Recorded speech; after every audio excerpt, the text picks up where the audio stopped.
नमस्कार दोस्तों, लीजिए आज हमारे साथ एक ऐसी युवा जिसे शक्ति कहें, युवाओं के लिए एक प्रेरणा कहें, ऐसे एक युवा नेता, युवा समाज सेवी भाई मुरली राम जी गुर्जर साहब है।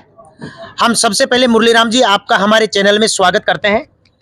बहुत बहुत धन्यवाद। सबसे पहले तो मैं न्यूज़ 20 राजस्थान को बहुत बहुत धन्यवाद दूंगा कि आपने मेरा इंटरव्यू आप ले रहे हो। मुरली राम जी, सबसे पहले आपको हमारी ओर से, पूरी चैनल की टीम की ओर से बधाई कि आपको कांग्रेस पार्टी में एक बहुत बड़ा एक पद होता है, प्रदेश सचिव की जो जिम्मेदारी मिली है, उसके लिए आपको हमारी ओर से बहुत बहुत बधाई।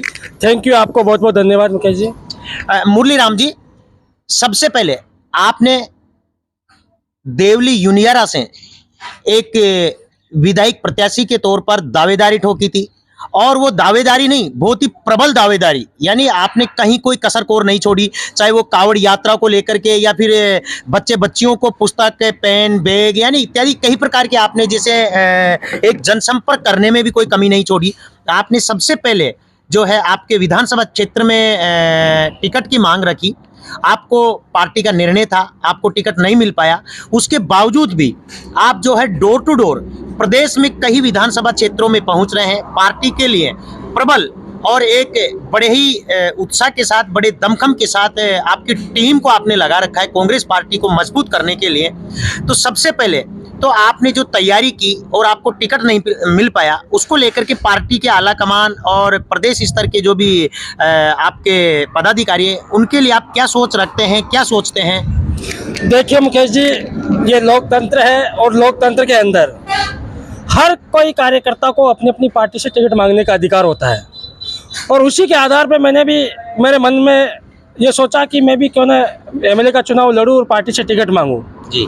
तो मैंने देवली यूनियारा विधानसभा क्षेत्र से कांग्रेस पार्टी से, जो मेरी पार्टी है, उससे मैंने टिकट की दावेदारी की थी जी। और मैंने वहाँ पे, आपको पता होगा, सोशल मीडिया के माध्यम से आप लोग देखे होंगे, इलेक्ट्रॉनिक मीडिया के माध्यम से आपने देखा होगा कि मैंने पिछले साल 2 साल से मैं तैयारी कर रहा था और मैंने अच्छी मेहनत की है। मैं लोगों के बीच में गया, पार्टी ने मुझे टिकट नहीं दिया क्योंकि लोकतंत्र के अंदर पार्टियों से टिकट मांगना कार्यकर्ताओं का अधिकार होता है जी। और कई मेरे जैसे कार्यकर्ता हर पार्टी से टिकट मांगते हैं। कांग्रेस पार्टी से मेरे और भी साथी वहाँ टिकट मांग रहे थे और हरीश जी मीणा को वहाँ से टिकट मिला तो हमने उसको स्वीकार किया। और मैं एक पार्टी का वफादार कार्यकर्ता होने के नाते, पार्टी हमारी माँ होती है और माँ के साथ बेटा कभी गद्दारी नहीं करता है, तो मैंने भी सोचा कि मैं पार्टी के साथ कभी गद्दारी नहीं करूँगा।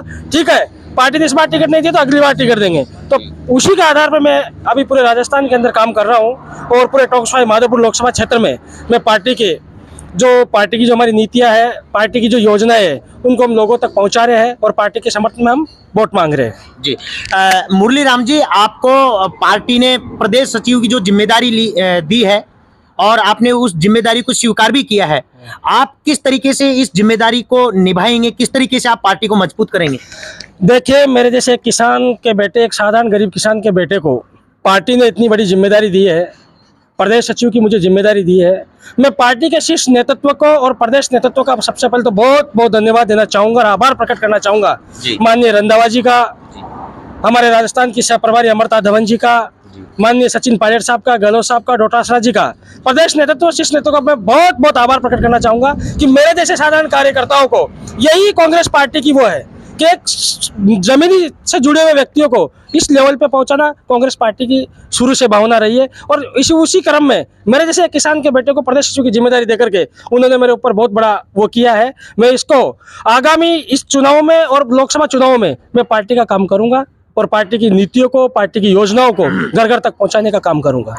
क्या मुरली राम जी, आप पार्टी के निर्देशों के अनुसार क्षेत्र में कई विधानसभाओं में आपका जो दौरे, आप डोर टू डोर दौरे कर रहे हैं, क्या लगता है आपको आपकी जो सरकार है, आपकी पार्टी की जो नीतियां हैं, जो योजनाएं हैं, क्या उससे प्रभावित होकर के जनता आपके ऊपर विश्वास करेगी इस बार?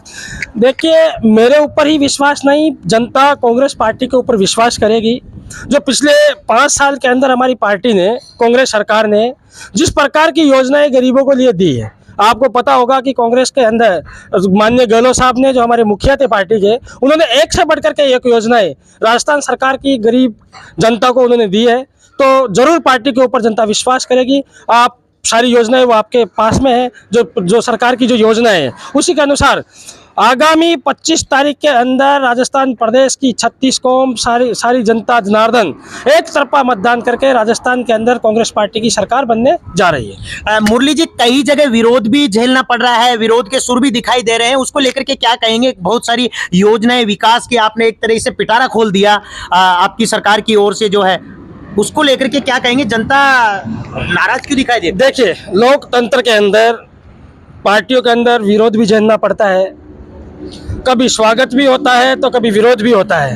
ये पार्टियों के अंदर ये आज ही नहीं, ये जब से देश आज़ाद हुआ उसके बाद से ये सब चलता आ रहा है। आज आपको विरोध यही नहीं, आपको कभी कहीं कहीं जगह मोदी जी का भी विरोध आपको देखने को मिला होगा।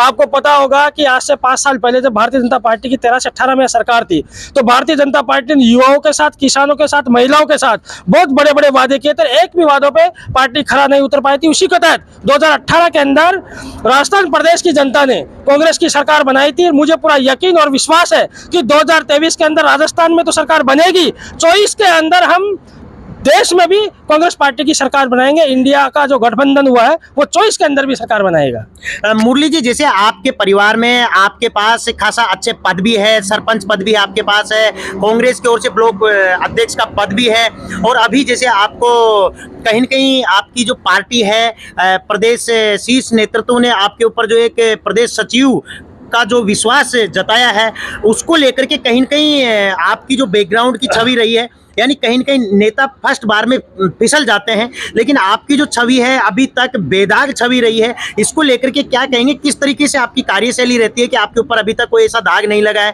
चाहे वो जनता से जुड़ी हुई बात हो, चाहे वो पार्टी से जुड़ी हुई बात हो, किस तरीके से आप काम करते हो? देखिए, मैं गरीबी से निकला हूँ, एक किसान का बेटा हूँ, और स्ट्रगल इज द लाइफ। जिंदगी को मैंने एक संघर्ष समझा है।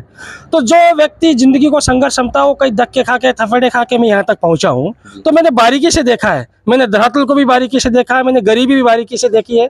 तो मेरे मुंह से तो कोई जबान पिछल ही नहीं सकती। और पार्टी ने मुझे, मेरे परिवार को, मेरे भाई को ब्लॉक अध्यक्ष बनाया, हम प्रधान का चुनाव लड़े, और आज मुझे प्रदेश सचिव की जिम्मेदारी दी है। तो पार्टी का एहसान है, और पार्टी के लिए हम आगे काम करेंगे, क्योंकि हम पार्टी के वफादार थे। हमारा परिवार कई सदियों से कांग्रेस पार्टी से जुड़ा हुआ है, और आगे भी हम पार्टी के लिए तन मन धन से काम करेंगे। मुरली जी, आप एक युवा हो, युवा सोच है, और आप एक युवाओं के लिए क्या सोच रखते हैं? देखिए, मैं एक युवा हूँ, और युवा जब तकलीफों में होता है तो उनकी तकलीफों को मैं अच्छी तरह से समझ सकता हूँ, क्योंकि मैं भी बेरोजगारी से निकला हुआ हूँ जी। और आपको पता होगा कि जब युवा तकलीफों में परेशानी में होता है तो आत्महत्या करने की कई प्रकार की वो सोचता है। तो मैं तो ये चाहता हूँ कि युवाओं को रोजगार मिले, बेरोजगारी नहीं हो। और मैं हमेशा यूथ होने के नाते, युवा होने के नाते, एक गरीब किसान का बेटा होने के नाते बेरोजगारी से मैं निकला हुआ हूँ, तो मैं समझ सकता हूँ इन सब दुखों को। तो आगे मेरी तो ये भावना रहेगी कि मैं युवाओं के लिए लड़ूंगा और युवाओं के लिए काम करूंगा। जी, देखिए मित्रों, ये थे मुरली राम जी गुर्जर साहब, जो कि राठौर इनकी एक जन्मभूमि है, और आज प्रदेश की राजधानी जयपुर में इनका बहुत बड़ा कारोबार भी है। इसी के साथ साथ एक युवा है, और इसी अवस्था में इन्होंने अपनी जो एक छवि को बेदाग तरीके से बनाए रखा है, और आज पार्टी ने इनके ऊपर प्रदेश सचिव की जिम्मेदारी देना कहीं न कहीं अपने आप में एक बहुत बड़ी होनेस्टली, ईमानदारी की मिसाल पेश करनी जैसी एक बात को हम समझ सकते हैं। और आज इनका कहना है कि बड़े मुखरता के साथ ये अपनी बात को रखते हैं। आज हमारे सवाई माधोपुर जयपुर से टोंक की तरफ जाते हुए हाईवे पर इनका हमारा एक मिलन हुआ, और उसी के दौरान हमने इनसे कुछ खास बातें आप तक पहुंचाने का प्रयास किया। आज की खास मुलाकात में इतना ही। नमस्कार।